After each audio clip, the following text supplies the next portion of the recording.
Oh, you guys, I have a client, and every week he comes to me with new motivational quotes. I ask him how his mindset's doing, and he just downpours lovely quotes and things that he's using for mindset clarity and motivation and discipline tactics. And something he said tonight just kind of blew my mind, was just a really great way to kind of convey the message of what I'm about to say.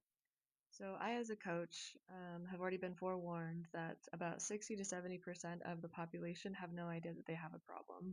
That problem being you don't have enough muscle in your frame, your metabolism is slow, your energy is low, and you're just not setting yourself up for physical success. And that is a result of drinking too much, not sleeping well enough, not having enough water, not strength training a couple times a week, and not eating enough protein. So, as a byproduct, you're living this life that you think is great. People ask you how you're doing, and you say, life is great. Feel like $1,000,000. But then he goes on to say, from his own personal experience, life is great. Ignorance is bliss. It's the same thing. You can say life is great, but I haven't taken a photo of myself since 2018. You could say life is great, but can't be in a 70 to 75-degree room without starting to break out in sweat. Life is great, but I walk up a flight of stairs and I'm out of breath. Like, you're in this daily cycle of accepting that just this is just how things are, and that there is just no need to try to shake it up and actually improve and see that you have a better life on the other side. Because maybe you're thinking, like, who cares? What does it matter? How much greater do I even want my life to be? You don't even realize, like what my client said, he doesn't even realize that leveling up in his dating life was something he really wanted. Being able to take more leadership roles at work was something he really wanted. Having more muscle definition was something that he really wanted. And he's been able to achieve all three of those things in like the last 5 months of us working together, all because he implemented my program.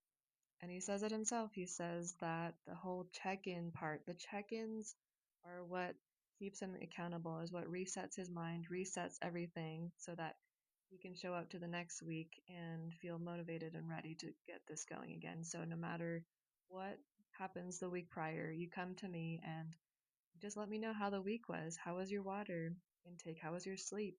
How was stress this week? How was your mindset? Being able to show up to these accountability check-ins has changed his mindset, has changed his way of existing in the world. He realized a month in that he was like, oh, I'm doing this for like the next year with you. He even said next week, next week, Wednesday, is Christmas, and he still wants to check in. The week after that is New Year's Eve, and he still wants to check in. A lot of the times, people who are not as invested and who don't see the value and accountability are trying to get out of check ins.